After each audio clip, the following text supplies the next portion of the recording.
Hi everyone, a warm welcome to our speakers and our audience on YouTube Live. Today, we mark this date as an event to increase awareness on women in politics. Thank you for joining our live event, and please don't forget to subscribe to our YouTube channel. Likes and shares are highly appreciated. Although women account for nearly half of the population in Ireland, only 22.5% of the TDs are women. According to the introduction of gender quotas in 2016, female candidacy doubled to 31% in 2020 general election, compared with 2011. Yet the February general election saw only one more female TD since 2016. Back to 1919, the first ever female cabinet minister was appointed in Ireland. However, in spite of the efforts of non-partisan political and business associations, slow progress has been made over 100 years to achieve a more gender-balanced representation in political life. There are a number of barriers to female political representation at national level, such as societal norms, gender role expectations, and poor work-family balance. According to our Irish and international research, women tend to be connected with traditional feminine roles as caregivers and mothers. Low female political participations might also be caused by family hostile life.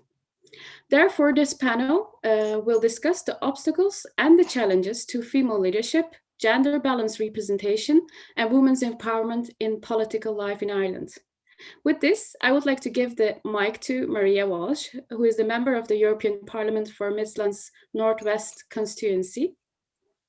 Hi, good Stage evening. is yours. Oh, good evening. Thanks very much. A very short, brief introduction of who I am and where I'm coming from, because there's some amazing speakers who I'm really excited to learn some more from, and no doubt many of you will be too. But my name is Maria Walsh. I'm a first-time candidate and representative for Midlands-North-West, sitting in the European Parliament, sitting in the EPP group, and the National Party is Fine Gael. I think what is really special on a day like today, with the inauguration in the United States and the wave of change that we've seen in just a few hours, is the fact that we now have our first female vice president. We have glass ceilings shattering throughout the world. But our call and our ask, well, certainly mine is tonight, is to make sure people watching here feel more connected to politics, feel like their voices can be heard, and get involved, be it as a candidate or supporting a candidate. Because the more we have representation at the decision-making table, the more we have our communities representing our communities and our politics representing those communities, the better it is our society will become. As I said, new to politics, didn't grow up in politics, didn't grow up in party politics, I should say. I did grow up discussing community engagement, volunteerism. My parents, their DNA, as is the 4 children that they had, is around, you know, church gate collections, sweeping the community centre, playing sport, working with youth organisations. So I've seen an insider look into what rural Ireland and what the supports they need. And in 2018, with the guidance of Women for Election and Pat and Orla and Margaret, I was able to find the confidence in myself to put my hand up and see the fact that my voice could support communities, both rural and urban, at a European level. And with that, I'll hand it over. I'm so excited for this conversation.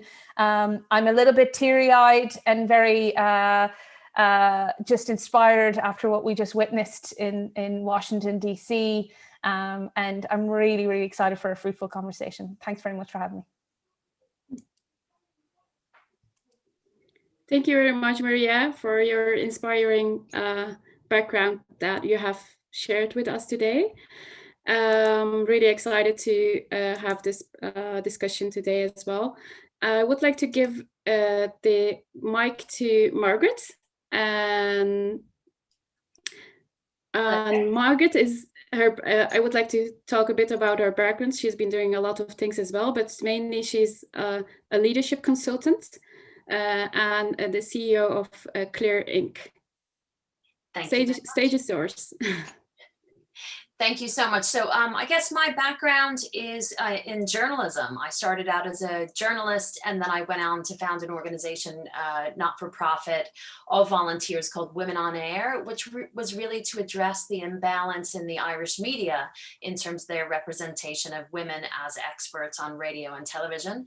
And then after that, I started helping out, doing something similar for Women for Election, to help more women get into politics, but because I really think that that's the only way that we are going to see significant change in our lives and in the policies that dictate the way that we live. And I'm very privileged to have worked with all of the people who are here today and to see them all make great strides on the behalf. And as you can hear from the accent, I'm American, and I've lived here for 25 years.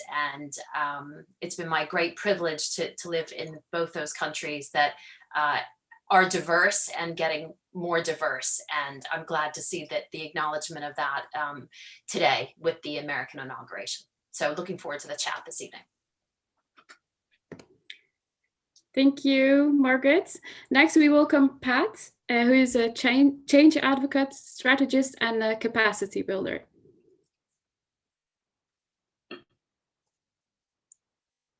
Yeah. Thanks very much. I don't know if you can see that right behind me here is a sign saying more women. And I think that's really, you know, I suppose why I'm advocating that. There are a number of reasons why I'd be advocating that, and be similar to what Margaret has just said, because it matters. It matters because the issues that we address are informed by the people who are making the decisions and that are involved in the decision-making process. The way in which the decisions are made and the discourse around those decisions is conducted is also hugely affected by the composition and the diversity of the people involved. And I suppose I've skin in this game. Clearly, I'm not a woman, but I have two daughters, both of whom are interested in politics. My wife was involved in politics, but I'm going to come back to that later in what I have to say. But I think the starting point for all of this is, and it's sort of interesting, it's one shared by Women for Election, who all of us have some connection with, in terms of myself and Margaret and Orla. All of us do some training with Women for Election.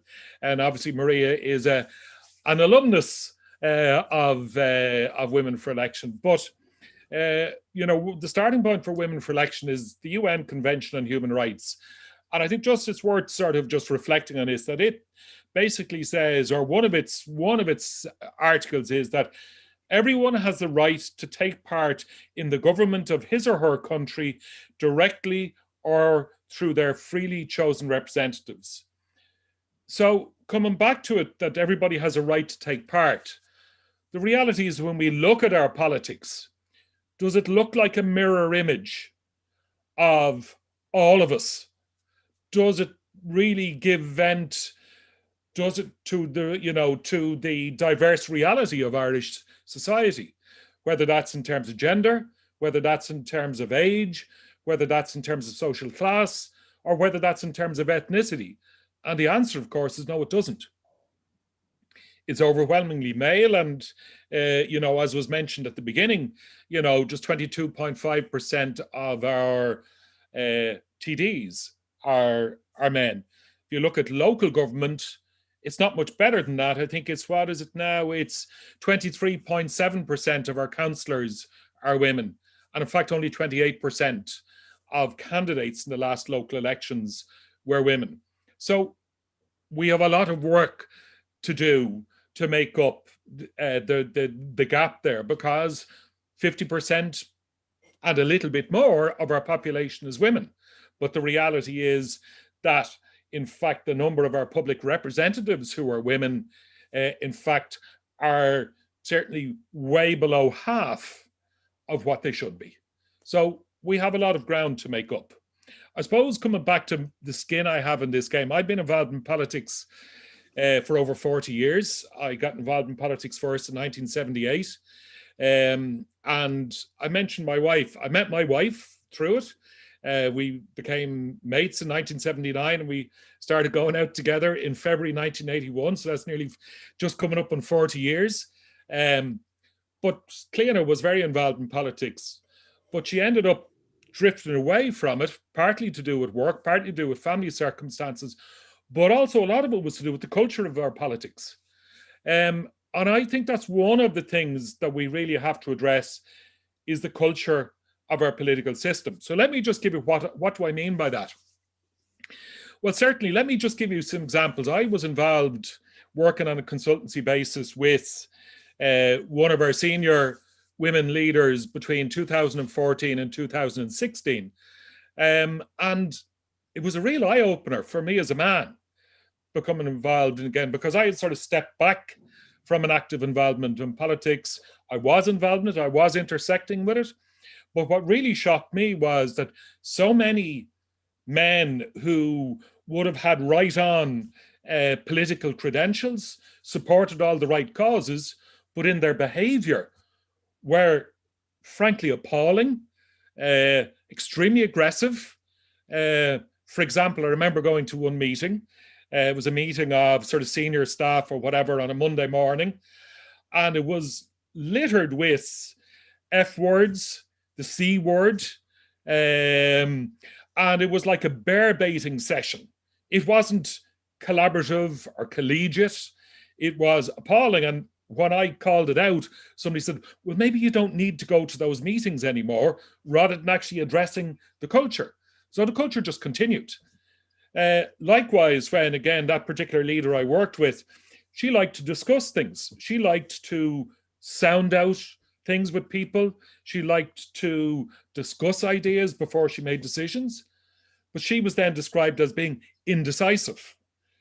So that, you know, a different approach to politics, because it was alien, it wasn't sort of full on, I'm the minister, I make the decisions, was seen as somehow wrong, and it was sort of shunned. And giving an example of that, just I remember one person, again, a senior person, a man in the outfit I was involved with, saying, I've learned to only act on the third time I hear X say that she wants such and such done, because she never makes her mind up. You know, fascinating. And as somebody pointed out, if that woman's predecessor, who was a man, had said to that similar person, I want you to do X, you know, as somebody said to me, if that person was told, kill the firstborn male in every household, there would have been no questions asked. They would have gone out and done it. So, you know, I know Margaret will reflect later on how hostile our public discourse is to women. But to me, I was really shocked by just how much innate hostility there was in the culture towards women.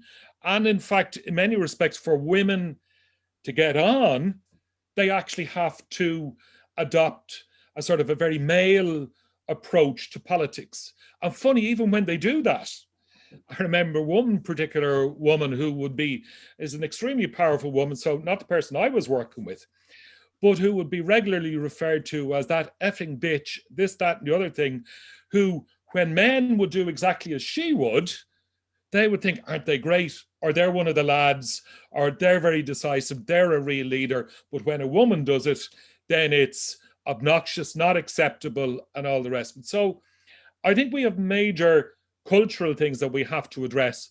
So for me, then, what that would involve, and I think this is what I'd like to get people's feedback on, and certainly Maria, as somebody who's involved in politics, is I think we do need to actually, first of all, recognize these major cultural obstacles, and they're to do with people's behavior. So I think we need to look at them.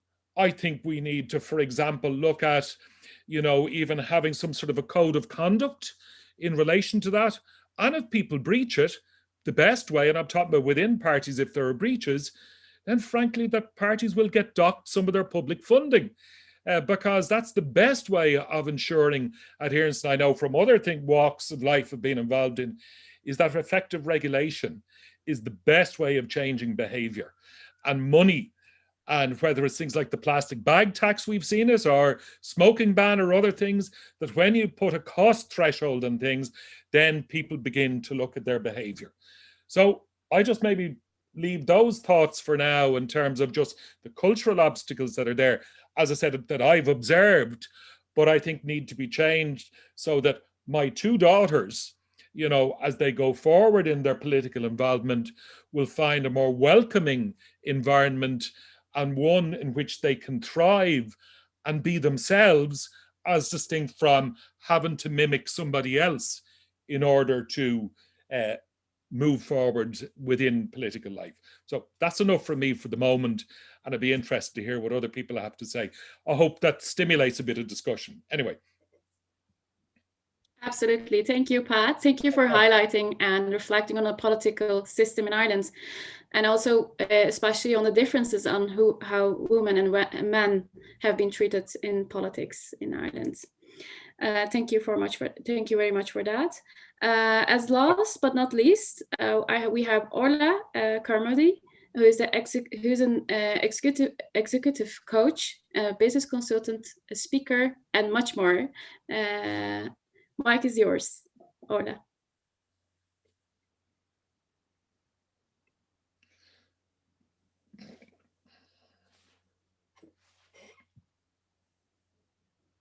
Is that it now? Am I here? Yeah, yep. You're here. Good. Thank you for that introduction, Afra. And just picking straight up there from you there, Pat, and you highlight very clearly the different rules that apply for women compared to the rules that apply for men, and they're unwritten rules. And apologies, my green screen is crackling a bit there. Apologies if it's a bit distracting. But the different rules are very much, they're written, they're unwritten, they're there. It's women are aware of this from a very young age. We're aware of it.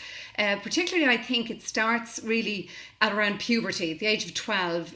Young girls look around and they see there's a whole world where females can be objectified, female body parts are used to sell products. And, you know, up to that point, girls very much compete on a level pegging. You know, they're out there in the playground, in the schoolyard, kicking football as hard as the boys, you know, debating or talking or doing any of the games, you know, playing sports, really at a level pegging. And then something kicks in around puberty, and there's a lot of science around this, where we lose our voice and we begin to question our place in the world, and we begin to question, have we as much of a right to stand up and be counted as men do? And this is really something I think, you know, there's a lot of wonderful new organisations in Ireland. There's one called Shona, and it's really working with youngsters and young girls particularly to fight against and guard against this, so we don't change how we perceive ourselves. But it's very much about the confidence to actually put yourself forward for roles. And those who enter political life very much have to develop that confidence muscle, and it's a muscle like any other, and it has to be developed. And Maria, it would be lovely to hear you commend the work that we did a number of years ago with Women for Election, where you were one of the candidates. They're wondering, is this something you could do? What would be involved? And thankfully we didn't put you off on the day you were with us. We actually encouraged you further, which is marvellous.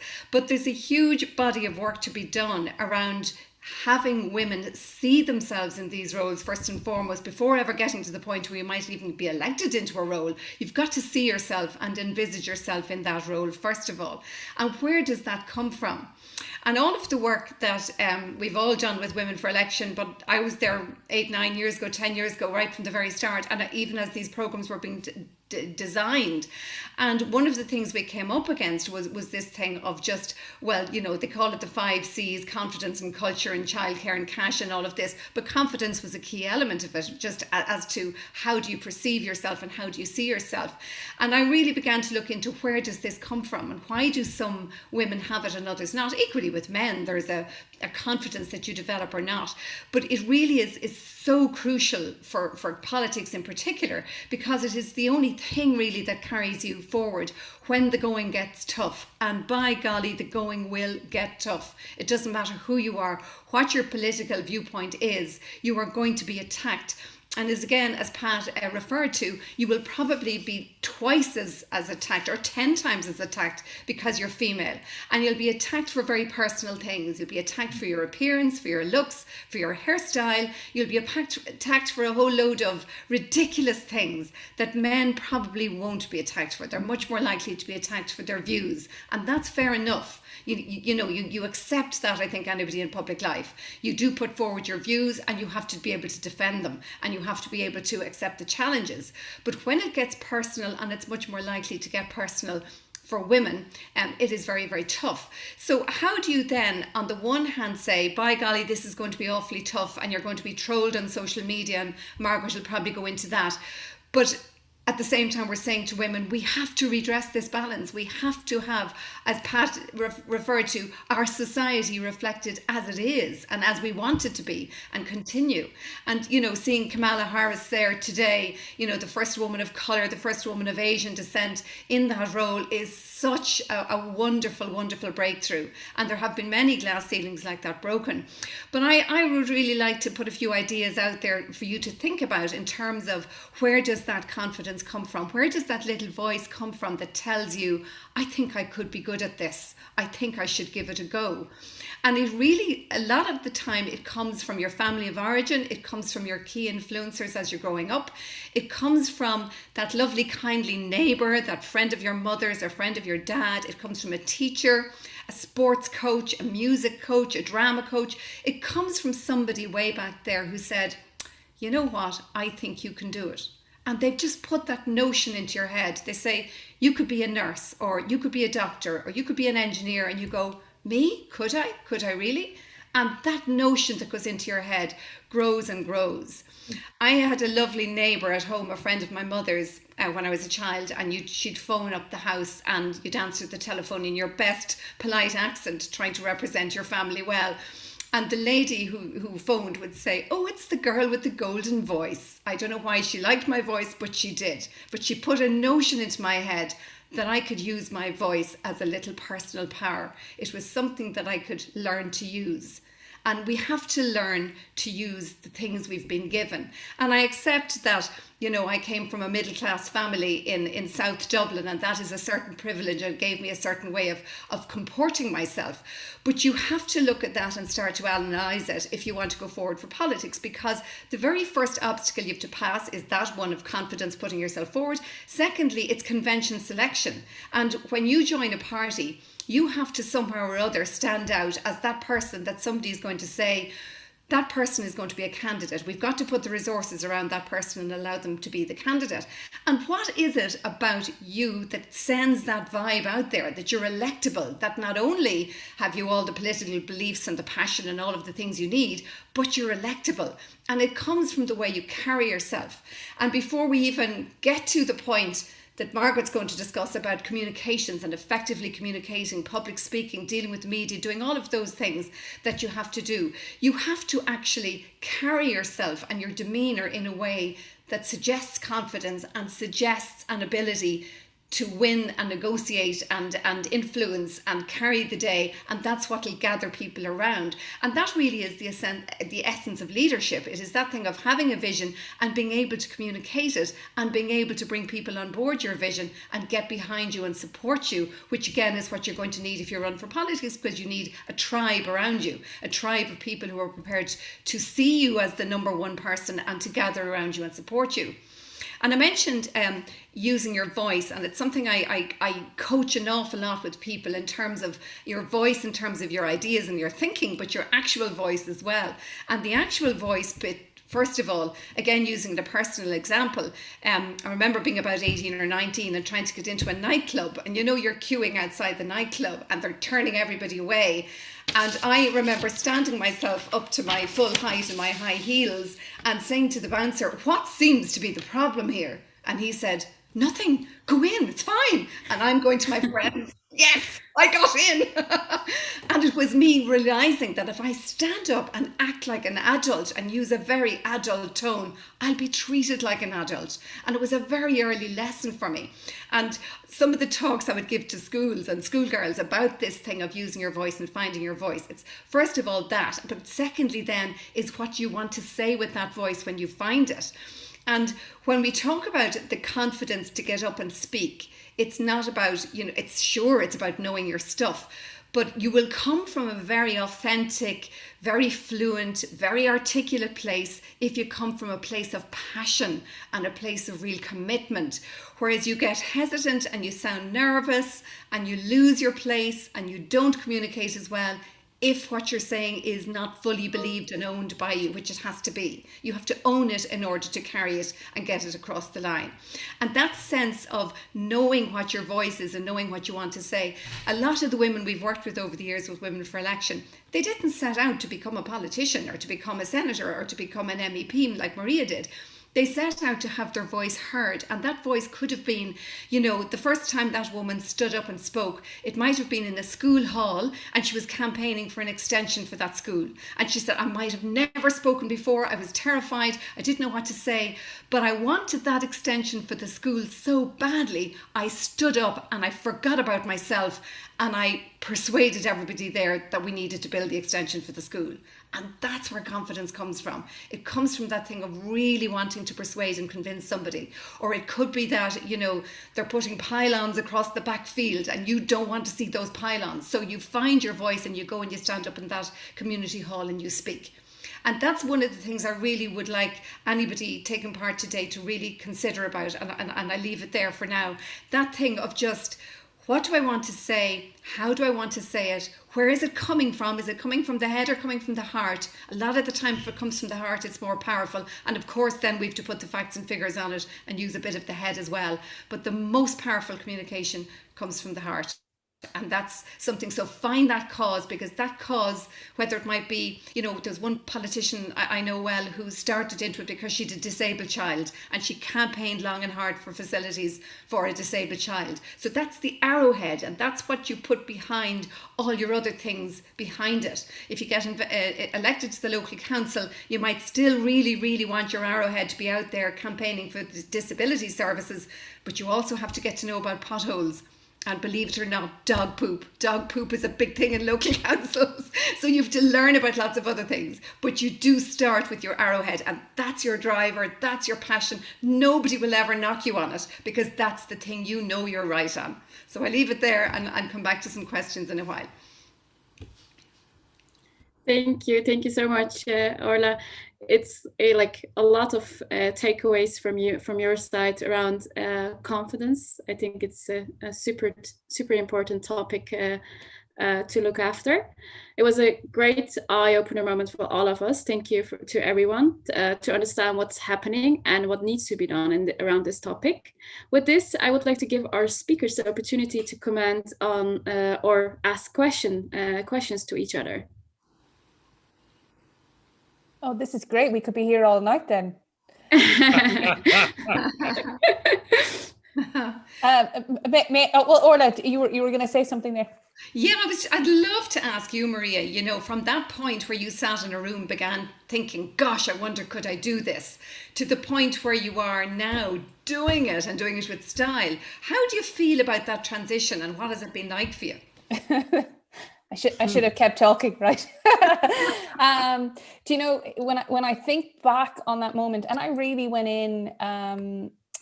into the Women for Election one-day training with as much of an open mind and awareness to what everybody was going to share and give. And on a very personal front, I was so excited to be at an event. And a couple of years prior, I was part of the Rose of Tralee, to be at an event that I was just a listener and a consumer versus a contributor. And I mean that in the nicest possible way, because it was a way for me to really figure out, in a room like this, how could I sit, knowing well there was a lot harder rooms to come if if I did decide to put my hand up. Nothing that you had all shared terrified me. I often talk about Pat's statistics and quotas and how to get around a constituency. And I remember coming going, but what does a map look like? And no alignment with a certain party scared me either, because I knew inside, I guess, and you're right, Orlaith, saying inside myself, I knew I had a voice that was dying to get out. I just needed to figure out a vehicle and an avenue to get it out from. But much like to everybody's point, and everybody listening, it is doable, but it's so important to have a tribe. And they say a kitchen cabinet, but you need as much diversity on that kitchen cabinet as you do in your own community, because you don't want to hear your voice being thrown back at you from people that either you are a part of your paid team or a part of that tribe of community members that you have. And from the get-go, it was a struggle because, like I said, I didn't grow up in party politics. I had come in from a different avenue in the sense that people knew me as the Rosa Tralee, people knew me as the gay Rosa Tralee, people knew me as the gay Rosa Tralee who was a pioneer with some tattoos. People knew me as a couple other different things, and then to flex and move their brain and their heart to see me as a potential political candidate. There was rooms that it was really hard, and it still is. There's times where I'm in the Parliament and I tell Margaret this all the time, where I know I have to make a key speech and I physically have to step into a space to control my power.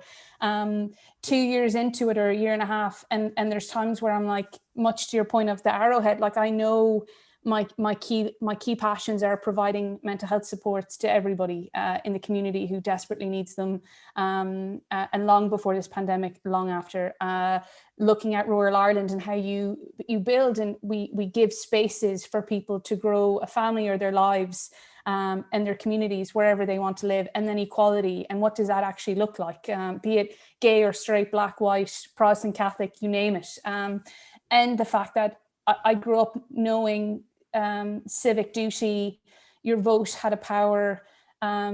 You have to see yourself at the negotiation table or the conversation table, but there's still a long way to go. You know, I like I said, I speak to do Q&As with schools or talk to any age demographic. It's like, right, when are you going to run? I'm actually asking younger people, right, you'll be about 21 when 2024 knocks around.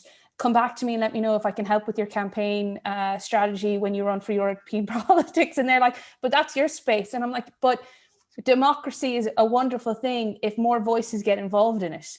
And it's a beautiful thing when you leave your ego aside and you're doing it for all the things that you share there, Orla, like your heart and your soul and your mind, and you're there for a right reason versus an egotistical one, which unfortunately is what we find. But it's been, I could go on and on. And at some point when I'm officially really grey, I'll sit down and put pen to paper. But there was times where I had to dig really deep into my why. There was times when I couldn't see my why, but I knew I was on the right course. There was times where I was walking into rooms and shaking hands when it was safe to do so, and the rapport wasn't given back. And there was times where I had to stand in front of 2 or 3 people to a couple hundred people, and really put myself and my family on the line. And I know Mags is always more articulate than me in terms of what goes on in the media realm, but it is a horrible space for women. But it is getting better now that we have shifts of change. And a lot of people think, like today, I had some constituents going, why are you always focusing on the United States elections, like on a day like today? And I'm like, you, as a global player, like the waves of change, positives and negatives, come right across the world. We see it here in Ireland. We definitely see it in Europe. And if you see it sprung up on one place, and the hatred towards women in particular, just focusing on this conversation, you're going to see it in every other facets of life. And it's really important if you talk about and you condemn and you put your hand up like I did a couple of years ago in one place, you still have to put your shoulder to the wheel in a completely different country for another female that needs to put her hand up. But yeah, I could go on and on, but just as you were saying there about audiences, my door, knocking at the door, which I still think is a beautiful way to ask people to have their trust in you and you're applying for a job, was less nerve-wracking once you get a few doors done than to standing at my convention center, because while it's, and Pat will probably compare to this, inside the party structure is often harder than outside the party structure. Could I ask Mags a question? Sure. So Mags, because just, and actually sort of to some extent picking up from, I think what Maria was saying there, and she's right, what they always say about, you know, your opponents are on the other side, the enemies are behind you in your own party. But there are also as well too, the media world, mainstream and social media, can be quite a hostile environment for women in particular. And I think, Orla, you mentioned as well too, like even things about commentary about clothes. Men that I would be aware of who, to say they would come across as disheveled would be an understatement. But to be no commentary on that at all. Whereas, you know, in fact, it's what I describe as, you know, the John Hume tie look, which is that the neck of the shirt always open because basically the shirt is too small because the jowls are just too big and the tie is sort of like wide open. Or Matty McGrath would be a great sort of exponent of that look as well too. But, you know, that's sort of acceptable and they're seen as, sure, that's their look. But women, you know, get treated so much more harshly. And I certainly know, so one, your thoughts about how can that be tackled?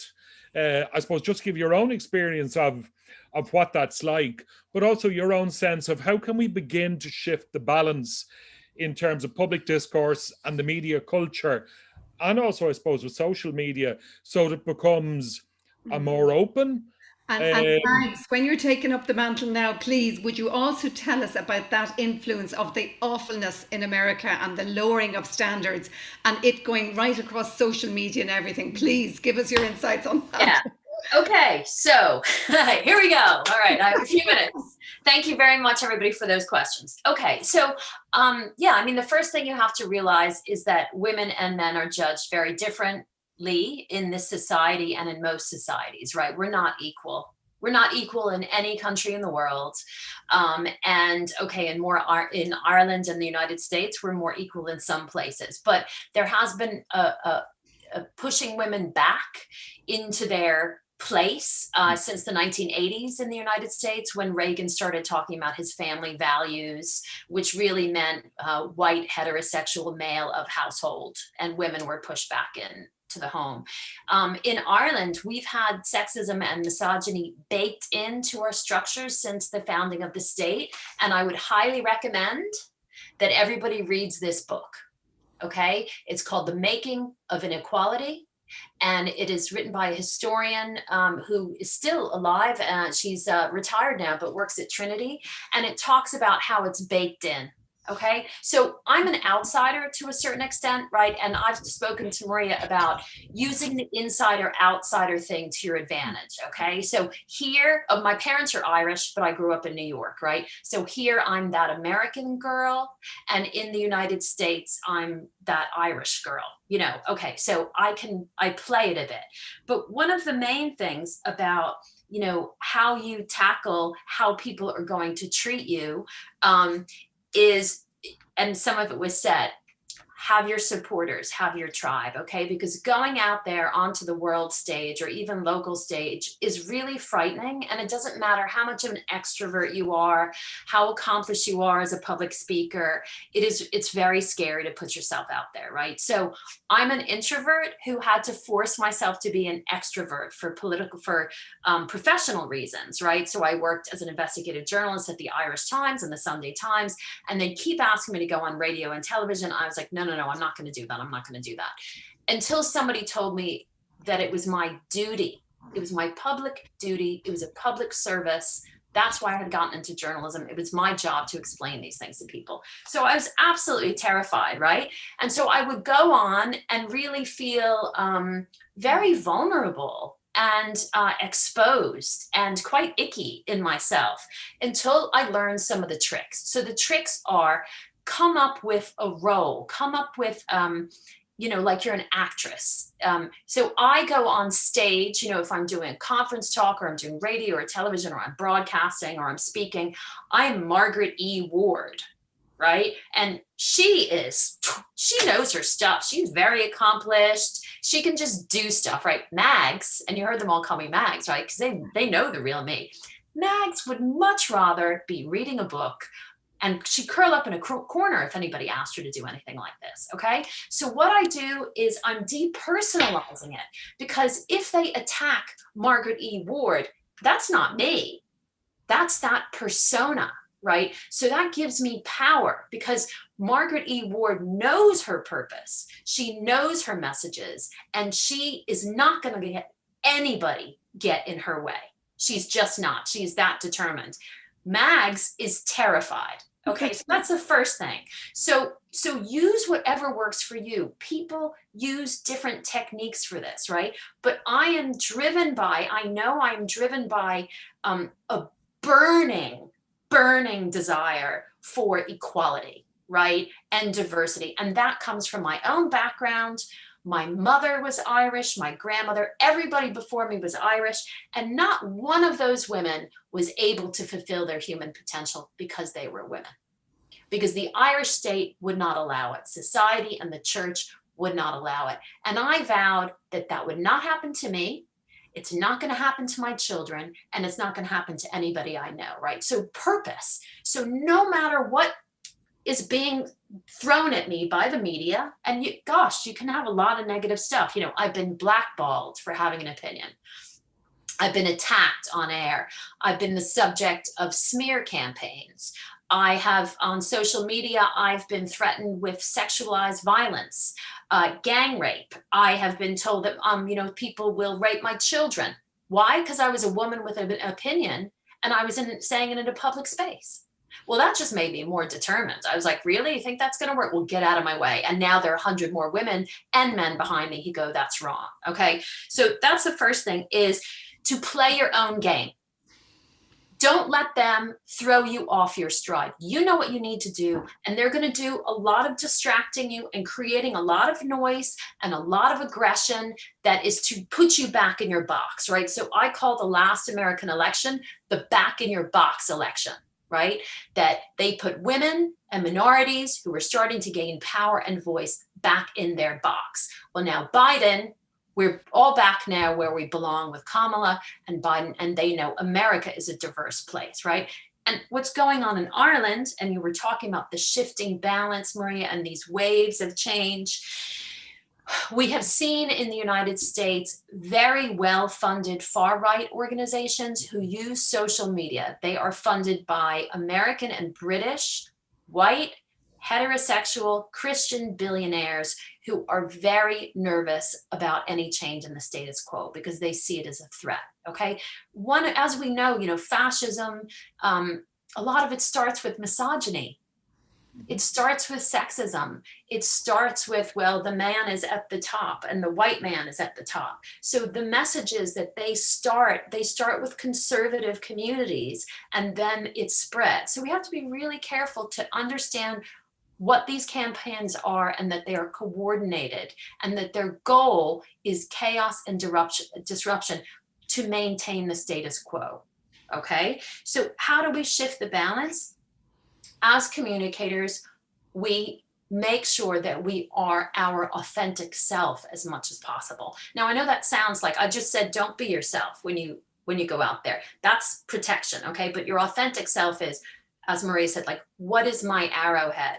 Why am I doing this? And if you keep speaking truth to power, right? You look at people like Kamala Harris, you look at Stacey Abrams in Ireland, you look at people like Lynn Ruane, from a working class community. So many people tried to knock her out of the way. Is it Eileen Flynn? Am I saying?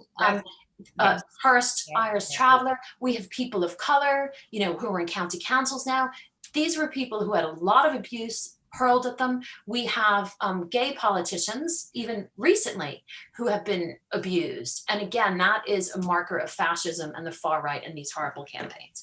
So there are different standards for women.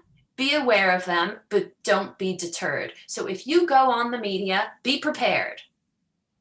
Be prepared. Do your homework. Have people supporting you, both before you go on and on social media, because you will be attacked. And research who you're going on with. So don't say yes to every media opportunity. There are some talk radio hosts I wouldn't touch with a barge pole.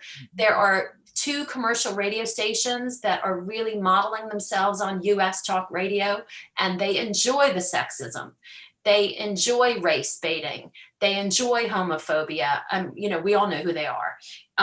I would avoid going on those programs, but, get your tribe, understand your purpose, who you're talking to. Be really clear about who's my audience. What am I trying to say to them? Be as clear as a bell. Don't waffle on, and just keep digging and going and going. Be strategic. Be strategic. So, there's a lot in it, but the main thing is things are changing, and we're all part of that change. And we need to dig our feet in and be more determined than ever before that we are not happy with the status quo. And can I just add to that too? Just like as Margaret Evord was saying, I really called you Mags earlier, but just for anybody listening, regardless of age and regardless of gender, but predominantly for young women in particular, in what I'm about to say, the more you start speaking and figuring out that voice, I cannot tell you whether it was manifestation, whether it was a serendipitous moment, whether it was people were starting to put their heads up like meerkats, but more and more people like Mags came to me and said, how can I help? Like Women for Election through Orlaith and Pat, like how what can I do? Can we spitball ideas? Do you need to focus in on some things? And when that starts to happen, then the belief in that flame starts to grow. And I never believed it until you start living through it. But it was random people from various different networks that just start coming out. And much to what I'd said earlier, and Pat confirmed, it's all not necessarily within the party structure if that's the way you go. The best voices are often the ones that are outside, that are very similar, see your potential, see your value systems, and want to push that emotive change. And I just wanted to add that to Margaret Evord. I'd like to add to that as well, because that's fantastic, Maria. That thing of you start attracting the tribe around you because you have stood up and you have emerged. And why is it that you stand up and emerge? And then, as I said, the leadership kicks in and people start saying, I believe in her and I want to support her and I'm going to offer my help and I'm going to take you forward. But where does that come from? And it's back to, I was saying, that initial demeanor or way of carrying yourself or way of showing that you've got what it takes. And as women, we all have to find that, and we have to find that edge, and we have to practice it. And, for early stage career people or people who are, still students or whatever, you've got to stand up and be counted. We call it in Ireland the love of Suez moment, and you've just got to do it. When they're asking for somebody to be on the debating team, love of Suez. When they're asking for somebody to take the role in the play, hand up. Just, you have to step up and say, I'll do it. Run the committee, organise the school dance, or whatever it is, it doesn't matter. Just that you practice those skills, because they are all transferable skills. And you have to practice being out there, practice leading, practice spotting the opportunities, putting the show together, putting the event together, whatever it is. They are all wonderful, wonderful skills. And they give you that idea, that notion in your head. You know what? I did a great job there. I can do it again. I can do it on a bigger stage. And that's what really takes people forward. I would say that the confidence piece is huge. Communicating effectively, as Mag said, really communicating and practice every opportunity to stand up and speak, do it. Then developing the resilience. And the resilience is, again, a muscle like any other. You have to practice being tough. You have to practice withstanding trolling of any description, because it's going to happen. Don't be surprised when it happens. Be ready for it and have a policy and take on board the fact that it's, as Mag said, it's not you, it's not personal. Try and keep it as to the issue and don't internalize it. And the final thing I'd say, and I know you want to jump in, Pat, the final thing I'd say is it's, networking and politicking in the broadest sense. Politics is not a dirty word. Politics is just the sources and uses of power, understanding the sources and uses of power. That's what politics is in a community sense, in a business sense, in an environment sense, in a, outside of politics proper. It's just understanding. It's having that sideline meeting before you go into the main meeting so your agenda item is carried. It's picking up the phone to Maria or picking up the phone to somebody and saying, will you support me on this? That's the good side of politics. It's not a dirty word, and learn to network and learn to do that. Sorry, Pat, I know you want to. No, not at all. I mean, I want to pick up on what Maria was saying in terms of encouraging younger people to go forward, because I think that while I painted some of the difficulties that are there earlier on, because I wouldn't want anybody to be going into it. I think for anybody going into it, you have to be going in eyes wide open, because I think the worst possible thing is for somebody to go in all dewy-eyed and whatever, and then get hit with that wall and then go away. I think, as I always say, it's the worst possible thing you can do is recruit somebody that have a negative experience, because they'll never come back again. I think actually what we've got to do is to actually, in a sense, warts and all, paint the picture so that people are coming to it eyes wide open, but also talk about what we can do to support. And I think Orla and Mags have both set that out very clearly, and indeed you, Maria, as well have. I want to just sort of, in a sense, also add maybe some other dimensions to it, because I think in terms of asking people to get involved in political roles, it's not just within the formal party political sphere as well. So, for instance, if we look and Mags mentioned Lynn Ruane, and it's interesting. Lynn was elected as president of the Students' Union in Trinity. My own daughter ran for another office in that same election. Didn't make it, just lost out by 150 votes, but actually hasn't been deterred and wants to go forward. So, for example, students' unions are something, and we've loads of people in college are great opportunities. So whether that's as a class rep, whether that is for a sabbatical officership or whatever, do it. Go forward for those roles. And if you look at, for instance, the success that people who went for leadership roles in student politics and where they've gone on from there. So we have it, so whether it's Annie Hoey or Lynn Ruane, or indeed Ivana Bacik in the Shannon, Mark Little, for example, who as a man, but who's now involved then in running a business. There are loads of people who've been involved in, say, student leadership who've gone on to play significant roles in public life. So that's an area. Community organizations as well too. Go forward for whether it's a residents association, community association, the GAA club, residents association. No, there are loads of forums where, think about it, go for it, put your hand up, get involved. And actually when you get the appetite through those things, then that provides a very strong foundation then to look at going forward maybe, and you'll see, do you have an appetite or an interest to go forward then into, say, formal politics? Trade union movement is another one. I mean, I look at, for instance, organizations like one, I do a lot of work with the trade union movement, very significant.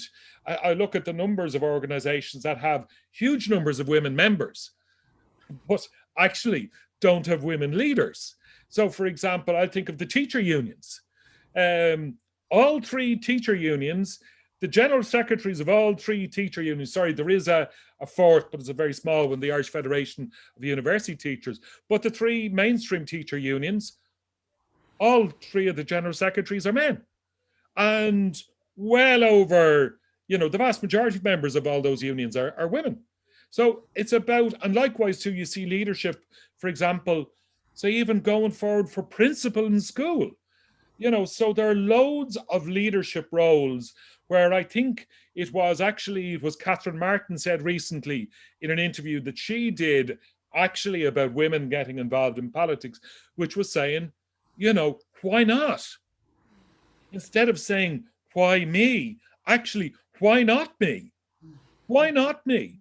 You know, you have a contribution to make. So it's really important that, as I said, rather than just propelling yourself in at the highest level, there are loads of other levels, and they actually make significant difference to people's lives, whether in community organizations, unions, students' unions, and then whether it's council, European Parliament, Shannon, or, you know, the Dáil, whatever. So there's lots of different levels, and it's why not me? Warts and all. Here's the difference. It makes a significant difference. The more women we have, the easier it makes for the next generation of women coming up, because what it does is the role models are there, but also it shifts both the balance of power within our society, within our politics, but also shifts the agenda and shifts the culture and nature of decision making. So the question is not why me, but why not me? Yeah. And also, sorry, Pat, just to pick up on that. And the other thing is, this makes the world better for men. Right? We sometimes forget to bring men in the conversation.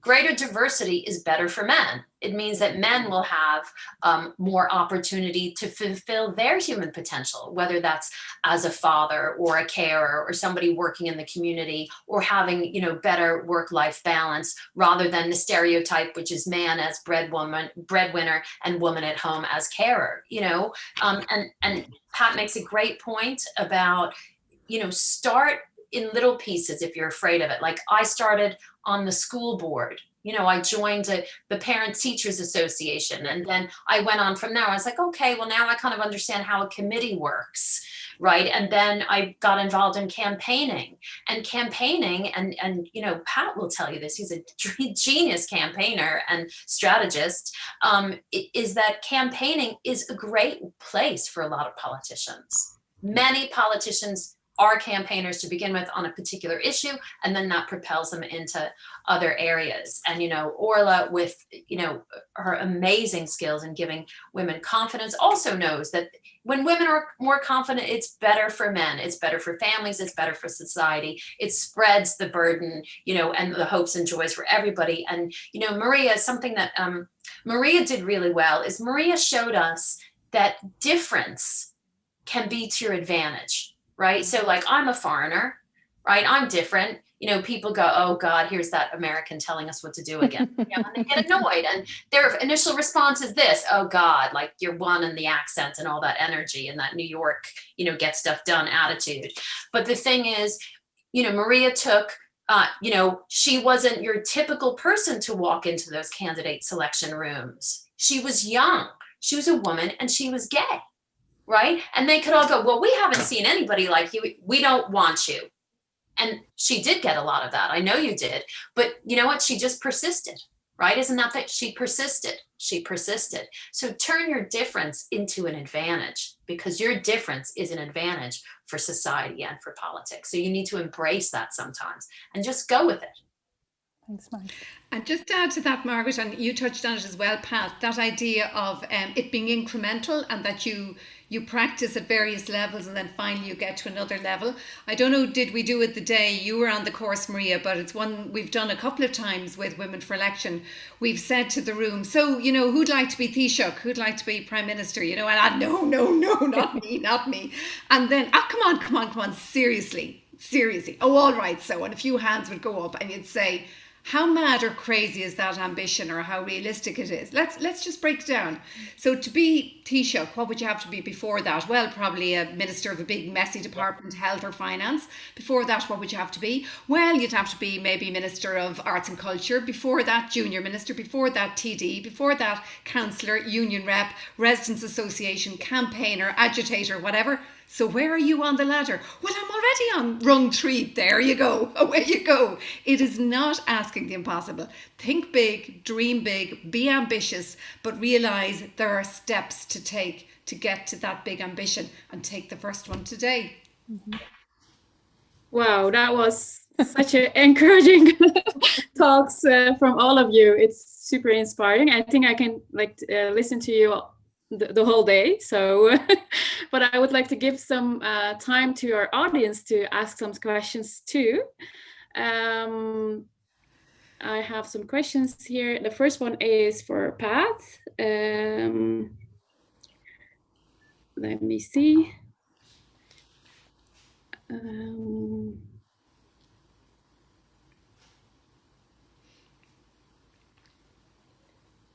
So I'm applauding our audience. I'm applauding after your ability to hold a room while read comments, while direct the comments. Like you're running the technical guru right now. You are the guru.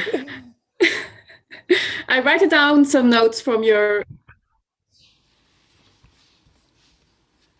Oh no! Did I bad juju? She's frozen there a bit. Buffering or something on that end, yeah. A bad juju, Afra. I'm sorry, love. So maybe should we ask Pat a question instead? yeah.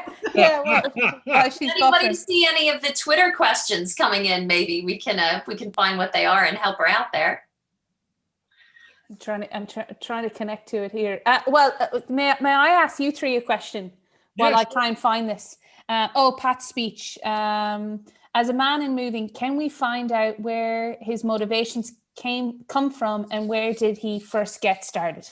Yeah, well, that's a very good question. I think no more than anybody else. I'm a strange political nerd. And yes, I'm back.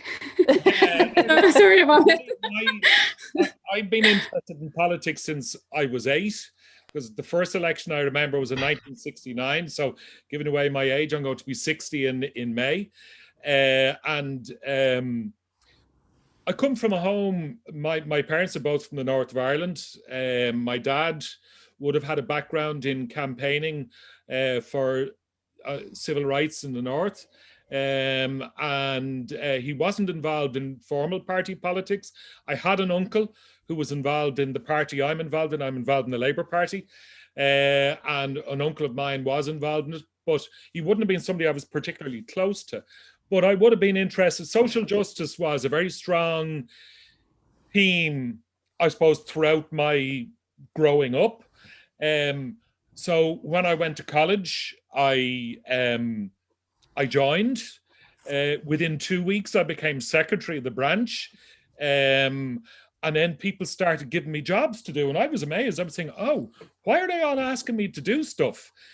I suppose I was, I had never spoken. I remember the first time I spoke at a meeting, I literally thought my heart would jump out of my mouth.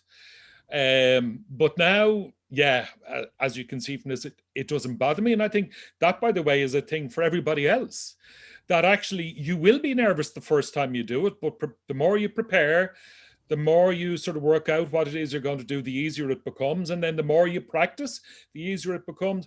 But I suppose my motivation came from just, a sense of why aren't a very profound sense that everybody's equal, but an awareness that everybody wasn't treated equally and that was wrong and unfair and something needed to be done about it. And I wanted to play my part in doing something about it. And I suppose that's where it came from. And yes, I would have put my hand up, and somebody said, I would have put my hand up not to say, yes, I want to be Taoiseach, though I did have delusions of grandeur about that at one stage. I was going to run for election in 1991. To be clear, I knew I would have got elected, but our first child was due at the same time as that election. And so I decided not to run. And to be frank, I'm glad I didn't, because another one of my siblings subsequently ran and got elected. But I'll be honest, while I'm good at politics, I like politics, but getting too deeply involved isn't good for me, because to be honest with you, there's just a certain toxicity about some of it that just isn't good for me and my psyche. Other people can wear it better because they're just built differently to me, but it's just in terms of my own psyche and whatever, I'm a sucker for it, in the sense that I believe in we. I'm a team player. But frankly, one of the problems about politics is that it's not so much about we. When you get down to really nitty gritty, it's about me. And I can be a bit of a sucker for that. And I've been played once too often on that. There you go. So I know where I can play well and know what doesn't suit me, but I love it. I do love it. And I think I've seen so much good come of it. And that's why I work it through, I do a huge amount of lobbying and campaigning and yeah, working very successfully to make a difference. But, everybody finds their own level in it. But yeah, for me, it's about social justice and it's about equality. Thank you, Pat. Another one for Maria. Is there a particular program or training to empower and create opportunity for women to engage more in business in the EU or Ireland's agenda? In terms of business or in terms of business politics or overall? Yeah. Actually, there's some great stuff coming out right now on an EU and national front. Minister Harris launched in terms of the web portal for upskilling and retraining. And that really looks at everything everybody has touched really here, directly and indirectly, on how do we support people living in any part of Ireland to get future-proof ready or to broaden their horizons or their awareness, to upskill, be it in digital or green or literacy in reading, writing, whatever it may be, comms. The world is endless, and entrepreneurship is also a part of that. So some great stuff coming down, or currently in the mix in that. You find it on the government website or under the Department of for Simon Harris. And then from an EU front, yeah, we're really trying to work on connecting the dots that I have this bugbear right now that I was a part of that generation that came out of college when the financial crash hit in 2007, 2008. And we lost a whole generation for better opportunity elsewhere. And I'm nervous if we don't start getting ducks in the row now, post this pandemic that we're currently living in, that we're going to lose another lost generation. We're going to lose another generation. So for me, it's really important that we retain talent, but we also encourage it. Entrepreneurs. Ireland is alive and well with entrepreneurs, predominantly women in small businesses, dotted right throughout the country. But applying for those loans or applying for upskilling training or applying for any type of funding coming from the EU just seems to be disconnected. So it's hard sometimes to cross the I's and dot the T's, because in the red tape world that is politics, we make it so difficult. So me and my team and a number of MEPs right across the Parliament are trying to figure out a way how we can make that easier in the next couple of weeks and months, even with Brexit now, or we're currently living in Brexit, but so keep an eye on that. But if the person wants to get in touch with me, find me on social media or on the European Parliament, and happy to send some stuff right through. Thank you for that, Maria. And I have another one for Orla and Margaret. Do you have a favorite leader that inspired you or inspires you? Good question. A favorite leader? Yeah. That's what you asked out for, a favorite leader? Oh gosh, there's been so many. I mean, there are so many leaders down through the ages that have inspired me in a very public way, and then in a very private way. There have been business owners and people who have mentored me down through the years. I had a boss many years ago when I started out in journalism, Michael Keane in the Irish Press, and he was the most wonderful mentor before any of us knew what a mentor was. He just was somebody who knew how to knock a good tune out of somebody, make them actually work and perform in a way that is the way you want, and do it in a really caring way. So the amazing people like that that touch your life personally over the years. And then of course world leaders, there's been so many of them. I mean, I admire Hillary Clinton. I admired Bill Clinton, apart from his little proclivities. I admired him hugely, as a communicator, as a leader. There's been so many people like that. But there was a point I wanted to come back to there that Maria made about I think it was Maria you made about the whole inclusion piece, and again how you view your sort of saying, okay, I'm different. And Margaret, you said it as well. How does that fit in? And how do I make that work? And you make it work by embracing it fully and by saying, yes, I'm different, and so what? In fact, vote for me because I'm different. In fact, make that a real feature of what you do, because then that is a leadership piece, and that's the arrowhead, and that's the thing that actually you stand out. And one of the huge things you need to be electable is memorable. You have to be memorable.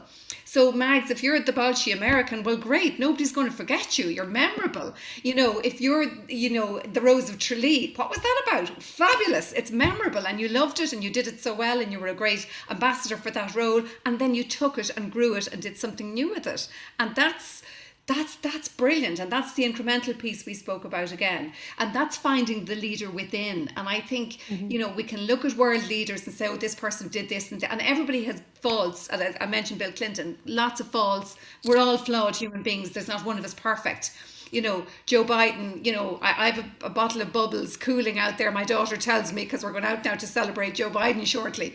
But like, he's a flawed person as well. He's got things wrong. There's nobody perfect and nobody right. And if we hold a leader up to being something you aspire to be, you will be disappointed, because their flaw will show eventually. Whereas if you work on the leader within, that is, what can I do to make a difference in my small way, in my small sphere? Where can that take me? How can I take it forward? What can I do? I'm fascinated, Pat, saying, you know, you did think about politics, but you didn't go for it. I never had any interest in being inside politics and being an elected representative, because I think I've far too much to offer as a strategist and an advisor. I'm very good at it. I think I do that well. So therefore, there's no point in digging in deep in the inside of it myself. It's not what I want to do. And also, you mentioned entrepreneurialism. You know, I started out in journalism and ended up getting into entrepreneurship, and I had, you know, involvements in business and recruitment and training and development and leadership and all of those good things, communications. And I mentioned, you know, this kindly neighbour told me I had a nice voice once upon a time, and I spent my whole life making my money and making my fortune off my voice. So go figure, as they say. So I'm not sure that's a roundabout way of answering your question, but look for the leader within as much as the one outside, I think, is the big message. Thank you. Margaret? Yes, I think Eleanor Roosevelt has actually long been somebody that I really, really admire. I think she's an unsung hero. I don't think she's celebrated as much as she should be. She did a lot behind the scenes that really wasn't the done thing, you know, as First Lady. She had great empathy for people. She believed in opening up every world to people. She believed in human rights, and she very much did her own thing. Like, regardless of what society told her she was meant to do, or what that role told her she was meant to do, she kind of went the other way.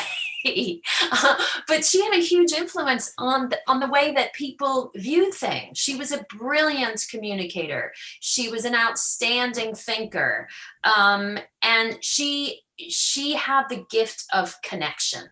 Right? And that's something, when you're running for politics, or you're campaigning, or you're communicating, it's really about connecting with people on a human level, right? So we see a lot of speakers, they're all here, they're in their head, blah, blah, blah, nah. But if you don't go from here to here, you're never going to communicate as well as you could. So Barack Obama, who is somebody that I really admire, he's a beautiful, you know, person and speaker, but what really held him back was that he was an intellectual, but he didn't necessarily connect with people or connect across the aisle. And people say the thing that Biden is doing well is he connects. He's always here, Biden, although he's here, right? So I think that, you know, the smartest people are those who also learn to communicate on a human level, to connect. And that's what it's all about, right? That's what everything is about. It's about, like, the reason we're on the planet, you know, that we have relationships, you know, that we do what we do is to connect in some way with others. So for me, great leaders have empathy, they have clarity, and they have an ability to open people's eyes to things that maybe they never would have seen before. Afra, can I add just a name to that? Just as Mags and Orla inspired there. there's an amazing woman that I am fangirling and have been for years, right? Her name is Jen O'Malley Dillon. She was the campaign manager for a number of Democrats, came up through the system, but just led our new president, Joe Biden, over the line in the midst of a pandemic, has West of Ireland roots, hence the reason why I'm really, really excited, and has now just become Deputy Chief of Staff for Biden. When we talk about glass ceilings, yes, Vice President Harris has done that among a number of other capable, diverse candidates. Another guy, Pete Buttigieg, now hopefully Transport Secretary, our first gay secretary. But behind the scenes, much like all speakers were saying, if you have a really strong person supporting you and your tribe is being built and they're phenomenal at what they do and that emotive connection, check her out, Jen O'Malley Dillon. Just a phenomenal woman. Just in terms of a current leader and somebody who I have to say has impressed me, and that's actually Nicola Sturgeon in Scotland. And I remember one thing that really stands out for me was when talking about disheveled men, but when Boris Johnson came to visit her in Edinburgh and was going in, I'm trying to remember, it is Bute House actually is the name of the sort of office for the First Minister in Scotland. So Boris Johnson tried to usher her in to the building. Remember, that was her building. And she said, no, you're going in before me. And there's a woman, if you ever follow on for those of you who are on Twitter, there's a great Scottish woman comedian called Janie Godley. That's Janey, Godley. She's just brilliant. She's also, by the way, was somebody who protested about Trump going to Scotland, going to whichever one of his golf courses it was. I won't repeat in good company, polite company. She held up a sign anyway, and there was a great picture of a policeman high-fiving her as she carried the sign around. But anyway, she's great. She does these voiceovers. She takes news clips and she does comedic voiceovers on them. But one she does all the time is whenever Nicola Sturgeon does those daily press conferences in relation to COVID, but there's always at the end of it is, right, where's me clicky pen? You know, God, I need whatever it is. I need my steak pie supper. These heels are killing me. Open the door, Frank. You know, but she coming back to empathetic leadership, and that applies both to both men and women. And you know, you were so right, Mags, about that. There's a great book called Is it The Political Brain? Drew, I'm trying to remember the name, the guy, Drew something or other, but anyway, talks about how actually it's here, and it always is here. And that's why storytelling is so important. So, you know, in any line, and I know this is something you talk about all the time, Orla and Mags, which is, it's not about spewing out facts and figures. It's actually taking something and connecting with people, and it's connecting through your own personal experience or through the experience of somebody that you've met, so that connects everybody. Goes, oh yeah, that could be me, could be my brother, my sister, my son, my daughter, my mother, my father, my friend, and then it becomes real. And she's so good at doing that. But she spoke actually at a Women for Election event. It was actually this time 2 years ago. And she was really good. And I remember she actually stood outside and waited to sort of have a word with everybody as they were leaving. And I had been, she's from Glasgow, and I had been in both Glasgow and Edinburgh. I'd been in Edinburgh because I worked on the introduction of the smoking ban here. So I was going over to meet people in the Scottish government, but then also to address people in the NGO community about what needed to be done, because they were looking to go down the same route. So what really struck me about Edinburgh was it was just, they were a bit standoffish. And then myself and my son went to, you know, a couple of years ago, we went to a concert in Glasgow. We went to see a Scottish band called Teenage Fan Club. I don't know if any of you are familiar with them, but I've two particular musical interests. One is jingly jangly guitars, and they're exponents of that, and the other is soul, disco, dance, house music, all of that. They're my two things. But anyway, Teenage Fan Club or big jingly jangly guitars. So myself and my son went to that, and we had a couple of days in Glasgow. And Glasgow was like, oh my God, it was like being in Dublin. Everybody was chatty and friendly and whatever. And I was going, so I said to Nicola then when we came out of the thing, I said, I know you're from Glasgow and I hope you don't mind me asking, but I sort of, Edinburgh people just struck me as being really up themselves, whereas Glasgow people were just sort of warm and whatever. And she says, well, you know, many people have said that, but obviously I couldn't comment as First Minister. And we just had a laugh, and I just thought, yeah, she's on the level. She's cool. You know, she's got a deadly sense of humor. She doesn't take herself seriously. She makes herself accessible. And to me, I just look at her and think, you know what? If the contest is her versus Boris, you know, in terms of a referendum or whatever, he is toast. I mean, if there is another referendum, it's home and hosed. I mean, it actually is already over. It's about just when it happens. It's not if. Scotland will become independent. The thing is already just, it's a slam dunk.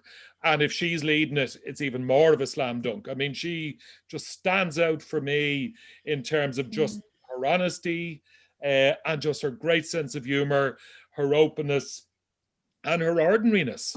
As I said, she doesn't take herself too seriously as compared with those, and excuse me, but those Tory toffs who are full of themselves and reek of privilege and distance and whatever. And oh, sorry, you know, she's just so refreshing. It's great. Thank you very much. Thank you very much for all the great questions as well. With this, I would like to ask our speakers if they can share their last thought, just a sentence, like to wrap it up, to end this panel today. We can start with Maria this time. Oh, thank you. Well, just like everything and everyone has shared, there's some. I'm about 3 pages deep with notes, because each conversation is a learn. Each conversation, be it with a constituent or even with yourself, is bringing you to that next place and the confidence to put your hand up. Like every person has said here, whether you want to be on the campaign poster or behind the scenes, it's entirely up to you. But what we need now is people to actively engage and look at the political landscape as a space that they can be a part of and grow into. And ultimately, you know, paraphrasing what Pat had said earlier, everyone is equal, but not everyone gets treated equal. And that, if we have it at our very core value, if we're emotionally speaking, if we're getting people living in our communities involved in our politics, bloody hell, the world's our oyster. And you'd see less of the polarization, Trumpism, us and them. And actually we begin to, with a beautiful mindset of a two-way conversation, negotiation, compromise, and then we continue to make this globe of ours just a little easier to live into. Thanks, Afra. Thank you. Pat, can we take yours? Afra, I would just maybe just reiterate something, you know, I said earlier on, which is, you know, we need people involved if we're going to shift the balance, if we're going to ensure that our society, that our politics reflects the diversity and scope and nature of our society. And to be healthy, that needs to happen. So I would encourage people to go forward. But I think rightly, as Maria said, and I forgot to mention this, it's not just going forward in representative roles, but there are also key roles within organizations and within parties to make them more effective as organizations. So, you know, not just to go forward for election, but maybe as campaign managers or, you know, all of that, because that's really important as well too. They're key roles. So, you know, whatever role suits you and your personality and your psyche, but please, it's not about why me, it's about why not me. Put yourself forward, because the more of you that do that, the more then that our politics reflects our society, and that's healthier and better. So please, I would encourage you, get involved and make a difference. Thank you, Pat. Orla? Yeah, thanks, Afra. Pat, I absolutely agree with you that it's more important that people get involved and women get involved than what they get involved as, or what it is they choose to do. And as you say, roles like campaign managers and strategists are absolutely crucial and terribly important. However, the tendency among women has been to see themselves in those roles for many, many years. There are many women involved in politics who have been behind the scenes and who have never put themselves forward for a candidacy, or never viewed themselves in that role, or have waited for somebody to say, oh, do you know what, I think you should run for election. And because somebody never said that, tapped them on the shoulder and said them, they never went forward. So, I mean, I worked with, women who were in politics for 25 years, a whole group with them one time, and I was astonished at how much effort they'd put in, and yet nobody had ever viewed them as the candidate. So, like, the bottom line is we need to see more women who view themselves as the number one, who see themselves as the CEO, the chairperson of the board, the elected representative, the TD, the senator, who see themselves in that role and are working strategically towards it, and maybe are working as campaign managers, or working as many, many other things on the road to that goal. And I really would like to ask anybody taking part today to really question, could you be that number one, and could you start viewing yourself as that number one, and to think of that other voice, those key influencers in your life. I mentioned at the start, your mother, your teacher, your lecturer. What did those people say about you? Did they say, do you know what, I think you could do that? I want you to hear that voice, because that's a very authentic voice, and it's somebody who sees potential in you that you may not see yourself. And I really would like you to consider accessing that potential. Get out there and rehearse it as much as you can on as many platforms as you can, and start that journey of self-determination and making a difference. And you do it with the purpose of not being famous or being elected or being a superstar or being out there on a stage. That's all a byproduct of it. The purpose of it has to be the difference you want to make. Thank you. Margaret? Thank you so much for having us today. It was wonderful, and it's always great to see my colleagues in action. They're so impressive, and you are so impressive for having organized this as well, and everybody who's watching. So main thing I want to say is we need more women everywhere, always, right? So think about where you are right now in your life, and think about what you can do where you are. So is that you can tap another woman on the shoulder and say, you know what, I think that you need to run for election, or you need to get on the school board? Because as women, sometimes we're taught to be competitive with one another, but the world will not change if we do that. So we need to support each other. We need to be lifting one another up all the time. And if that means that you are the one, and I completely agree with Orla, women need to say, I'm the one, I'm the candidate, I'm what your next leader looks like, I'm the person, but you know what? Link arms together with men, with women who are totally different from you, and say, we're going to do this together, and we're going to be that change that we want to see. Well done. Thank you, Margaret. I got my dose of motivation today. I hope our audience too. We're ending our panel here. Thanks to everyone for joining and watching us. My wish for the future is that there will be no female leaders. There will just be leaders. As closing mark, don't forget to subscribe to our YouTube channel and to keep watching us in the future. Thank you, everyone. Thank you. Have a great evening. Thank you. Bye-bye. Well done. Bye. Great to see you.